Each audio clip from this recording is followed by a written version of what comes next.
Кой подиорит съм аз?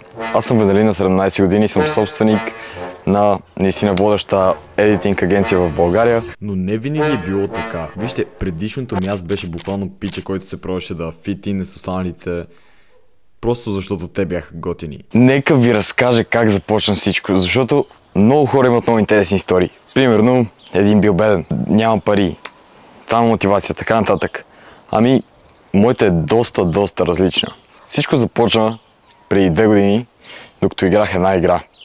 Тази игра беше 5M, това е ролева игра, където буквално си имате персонаж, изпълнявате, правите си персонаж, говорите си с едно сте него и така нататък. Си играх тази игра и бях, меко казано, доста зарибен. Пристрастяването към видеоигрите влезе официално в списъка с заболяванията. Ти играеш ли?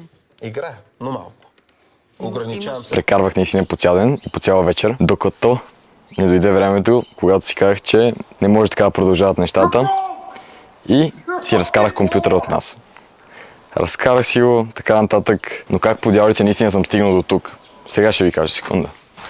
Започнах кариерата си на self-improvement, като обичайното. Почнах да тренирам по-сериозно в фитнеса, да кажем, че почнах да излизам с някакви момичета, почнах да излизам навънка с повече хора, нали, и така нататък.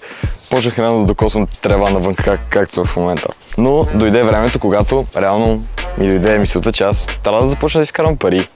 Вече съм на сравнително голям и трябва да почна да мисля за тези неща. Просто ме хитна отговорността, наистина мъжката отговорност, и тогава осъзнах, че тези неща са важни.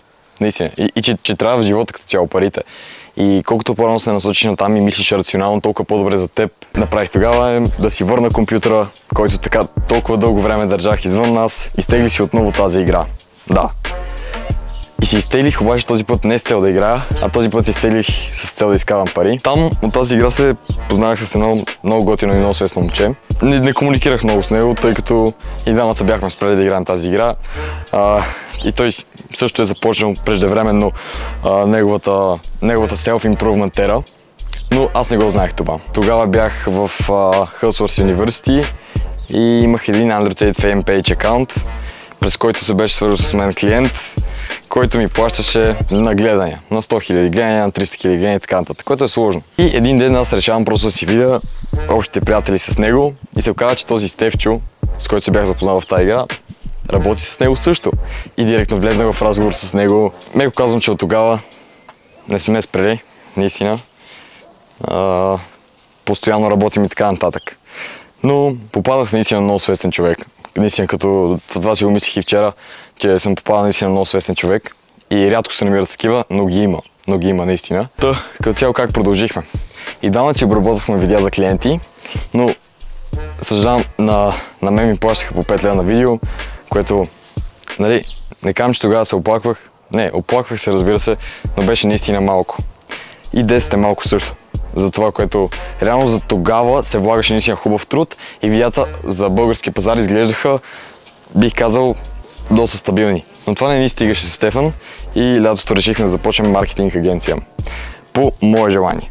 За жалост това не успя, защото наистина да се направи маркетинг агенция от нулата, където реално може да се постигат реални резултати, не е толкова просто, колкото и да ви казват и колкото и да гледате, че е просто, за да постигнете наистина резултати на клиентите си, което за мен е изключително важно. Не може да почнете просто така.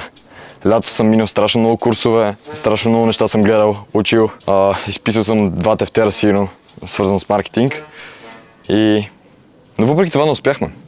Докато не дойде вече края на 2023 година, когато се върнахме обратно към обработката и решихме да започнем агенция, вече като мислихме тотално различно за нещата, минали сме през много неща и двамата и имахме страшно различен майндсет. От тогава сме почнали и не сме имали ден почивка наистина, тъй като вече работим с доста големи креатори, хората си мечтаят за клиенти, докато ние вече не можем да приемаме. Имахме страшно добри предложения наистина през последния месец да работим с хора, които са доста големи, но просто защото няма как да поемем още клиенти и разбираме, че дори да ги поемем, това значи, че ще усъкътим по някакъв начин работата и резултатите на другите ни клиенти, което за нас е фатално. Да, ако се чуете в момента правя серия, защото все още нямам фитнес тук, където живея, но скоро ще имам си направя хоум джим. Какво да очаквате като тип видеа? Очаквайте следващото видео, където за първ път реално ще се видя на живо с Стефан. Няма да спойлвам нищо, видеото вече е снимано и обработено, но и очаквайте видеа, където може да следите напълно безплатно процеса ни на работа, как работим, какво правим, с кой работим, да видите как животите ни се развиват от това нещо, че сме предприели това действие и искаме да нахъсаме хората, които са като нас, хората на нашата възраст, дори по-големи и по-малки, няма значение, да започнат нещо и да видят как просто промяната в тях става просто за по-малко даже от година. Искаме да ви насърчим и да ви покажем, че е възможно.